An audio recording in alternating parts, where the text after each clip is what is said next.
Welcome back to another episode of Harmonious at Lunch, the show that fuels your business success. I'm Brandon Gano, your host and guide through the world of harmonious business growth. Today, we're unlocking powerful strategies with industry experts to help your business thrive. If you're a business owner, entrepreneur, or executive, you are in the right place. Join me and our incredible guests today on the journey to clarity, growth, and success. It is time to revolutionize your approach to business. Let's dive in with another episode of Harmonious at Lunch. Welcome back into some more bite-sized business advice. And today we're talking about maybe a touchy topic. I don't know, but fix my employee.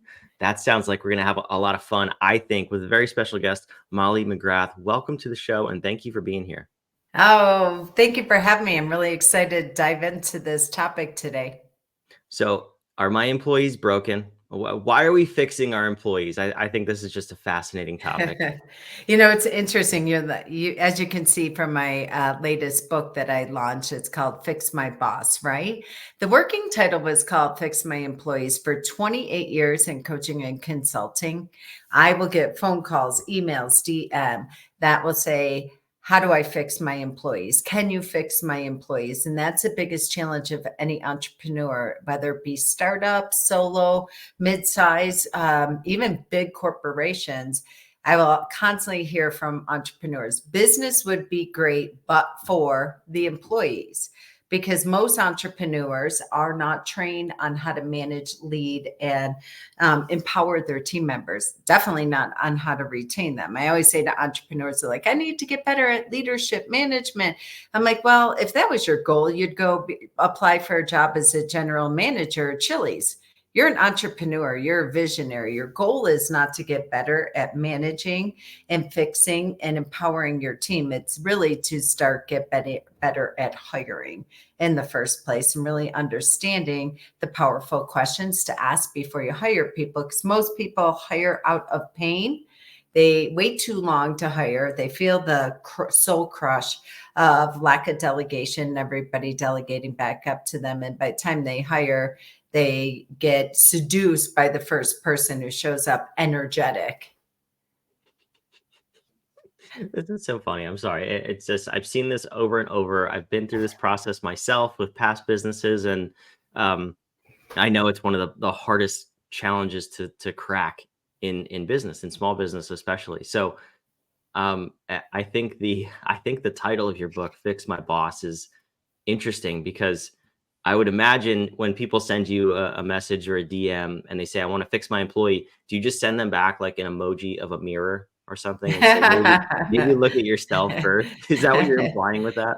Yeah, that was the working title of my book. And after a while, my publisher, when we were beginning with the end of mine and hearing, so often I'll hear from employees, oh, my boss goes to all these coaching and mastermind and conferences, and they come back with all these business books and throw them on my desk. And it lands like, implement this because you need to be fixed. And I really wanted to have a title that would stop the attention of both the employee and the entrepreneur, right? So the boss is running through the airport and they're like, whoa, whoa, whoa, what's this chick going to teach my employees? I need to open it up and figure out what I need to be ready and prepared for. And then an employee will pick up the book and say, yes, finally, somebody gets me. Somebody has my back. But at the end of the day, I'm getting them both on the same playing field and giving them a framework and a language of how to lock arms and work together.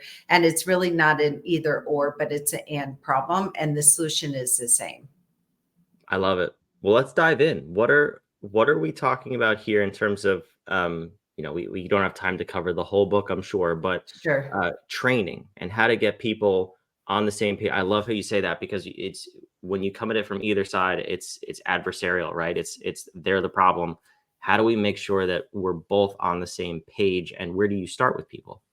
Yeah. So, like I said, it starts with the hiring, really asking the deeply curious questions in regard. So often I'll say to entrepreneurs, I have a recruiting side of my business. Can you give me a job description for this position? And 100% of the time they send me a job ad, not a job description. Or they'll send me a job description that they got out of ChatGPT or from some of their colleagues or what have you. And when I walk through the job description in motion, you have to think of it like an active work plan. They're like, well, no, they don't really have to do that. I have someone else for that. Or no, that's not really what I need them to do. And people are not really taking a job description and putting it in action and motion in a daily time template.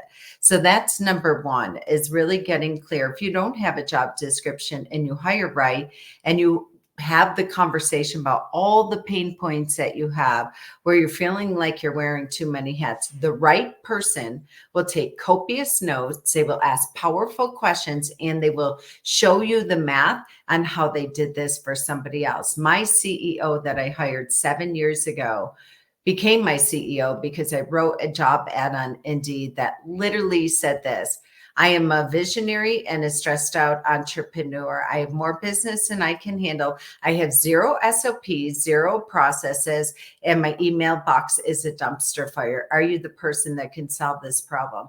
I had to shut the ad down after 20 minutes because I had 48 applicants within that process. So people came to me and said, let me show you exactly how I did that for my previous entrepreneur and how I took them from here and scaled them up to there. So you want somebody that can show you the math. You don't have to come with a perfectly packaged job description, time template, KPIs, all that jazz.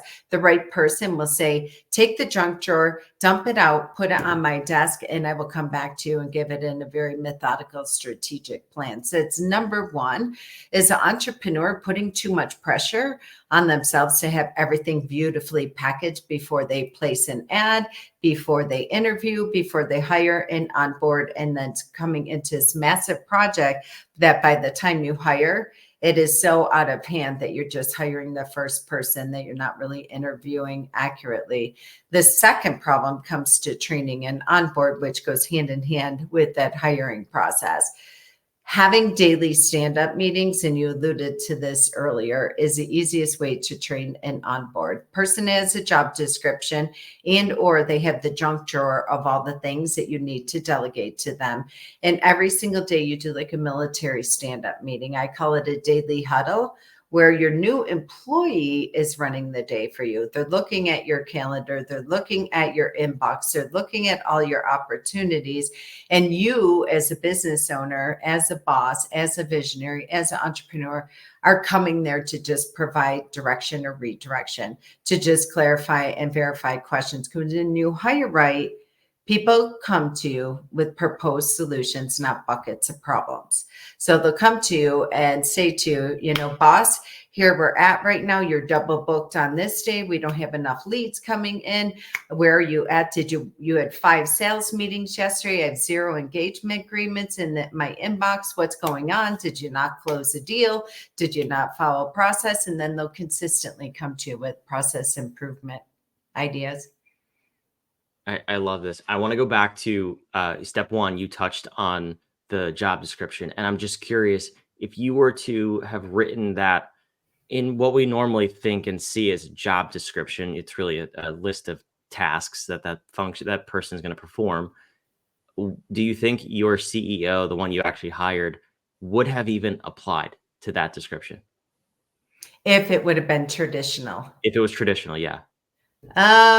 No, because definitely, I don't think so, because for a few things. Number one, it would be completely rogue and not very inspiring and empowering.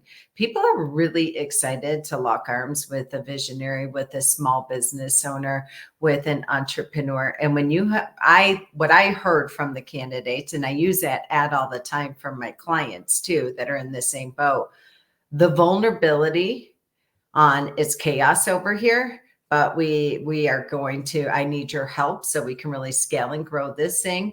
The ability to just show your creativity, all of the human traits that will demonstrate what type of leader you are, that you trust somebody The biggest, what's the first dysfunction in the 5 dysfunctions of a team? Lack of trust. So you are already communicating that you want somebody, you trust them enough to come in and really get your business organized. You want their ideation, you want their creativity, you want them to bring different processes and production improvement strategies that they've used in the past. And at the end of the day, you're hiring human beings first and foremost versus human doings. And what do human beings want? They want to know their voice matters.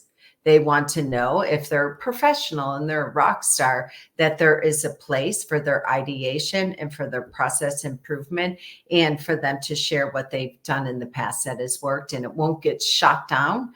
And there's not a mindset of, I'm the boss, you're the employee, you're lucky to have a job, put your head down, do what you're told, be quiet. And if you do all that, you'll be rewarded with a paycheck. Nobody wants to sign up for that anymore. That doesn't inspire people. I thought that works. Not with the unemployment of, roughly around, in professionals, administratives, kind of director of operations, unemployment rate is 0.43%. Doesn't Wow. inspire them. Receptionists, forget it. They're not inspired by that at all anymore.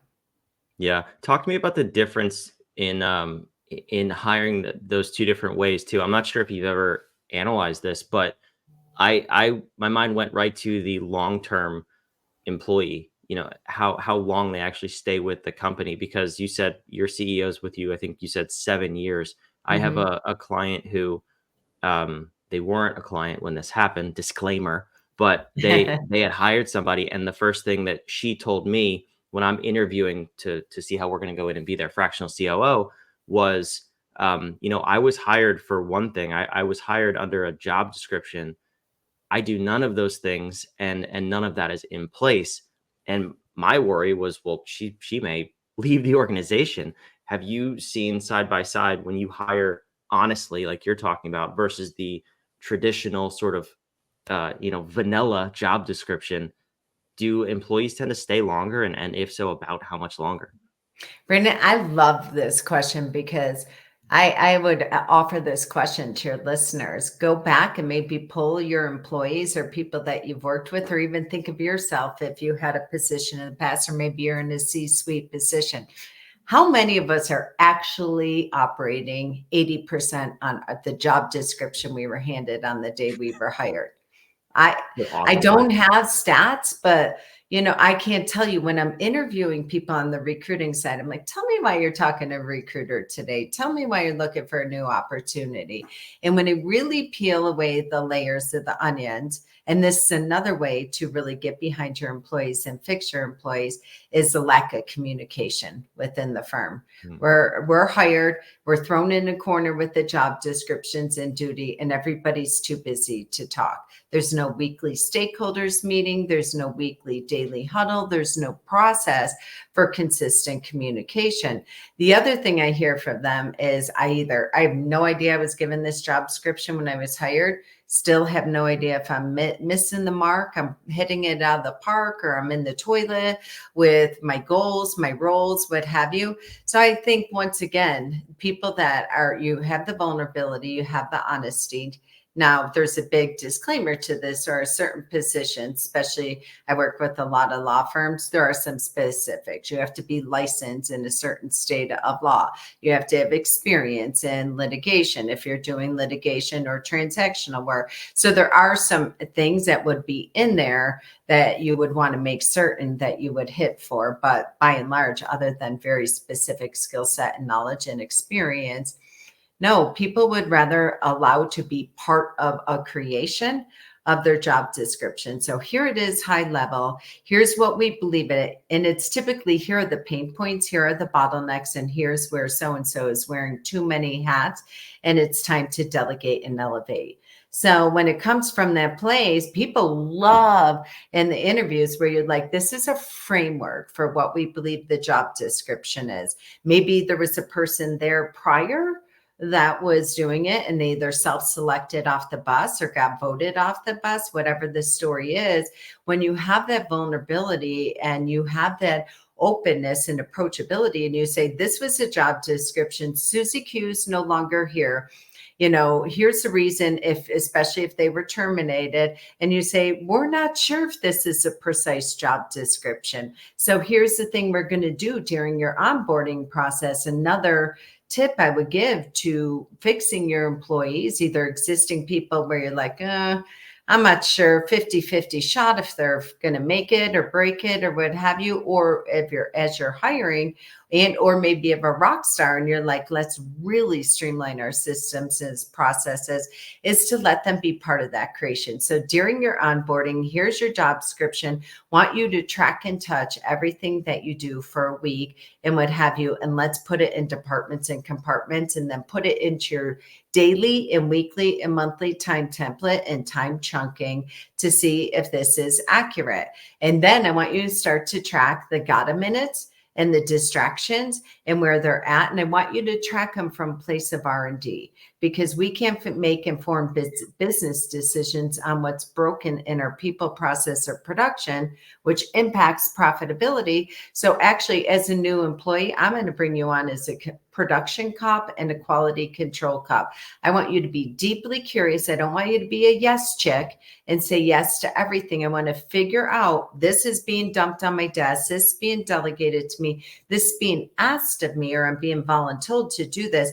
I want you to track what step in the process, what department, how long it will take for you. And then we're going to keep circling back once a week. And within 30, 60 days, we will know exactly what the right job description is for this position. Maybe you're wearing two hats, and that's okay, but let's be really clear, the line of delineation between client service coordinator and marketing coordinator, or it's a COO, but then you're also doing intake or whatever it might be. And at the time, we'll start tracking it. Then we'll know when we have enough capital work leads to be able to hire your replacement. That's fantastic. That was worth the price of this episode. So for those of you who paid for this, which is none of you, go back and re-listen to that, because that right there was absolute gold. Molly, thank you so much for this. I want to toss up on the screen here the link to, this is a link to your book, right? Fixmyboss.com. Yes.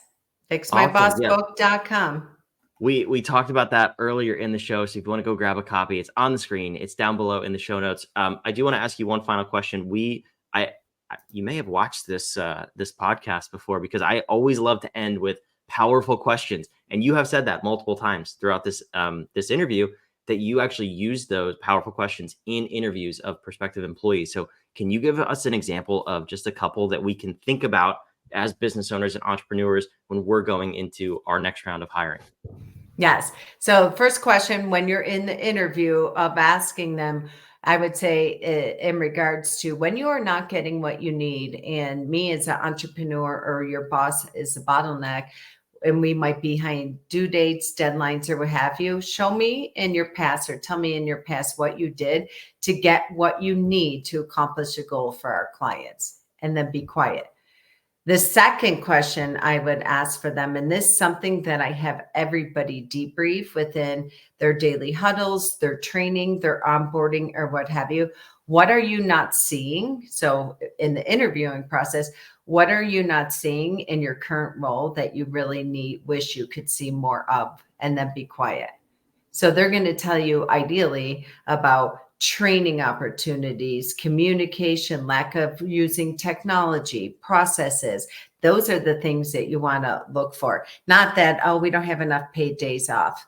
That's not a good answer that you want to hear, which I have heard from people. So that's a question that you can consistently ask your team. Is there anything that you're not seeing to be able to manage your job description, manage your daily duties, so you feel like a rock star and you're set up for success? Is there anything that you're not seeing from me or getting from the team or your employer in regards to time, technology, training, and feedback that you would like to see more of to know that you are a difference maker in this business? Those are fantastic, fantastic questions. Molly, thank you so much for being here. Is there anywhere else besides fixmybossbook.com where the listener should go to connect with you, learn more about you? Yeah, absolutely. Easiest ways, go to our website, hiringandempowering.com. We drop a pocket coaching very similar to these tips every Thursday, drop podcasts on Tuesday, and drop a value bomb blog every Thursday. So tremendous amount of value creation and tips and techniques that you could implement in real time. I love it. Awesome. All of that, wherever you're watching or listening, is in the show notes down below. Molly, thank you again for being here. And for those of you watching and listening, make sure you subscribe. We want to bring you these episodes every single day of the week because we want to have some value bombs too. Molly's not the only one that gets to deliver value bombs. I love that term. So make sure you subscribe. We'll see you on tomorrow's episode of Harmonious at Lunch. Thank you.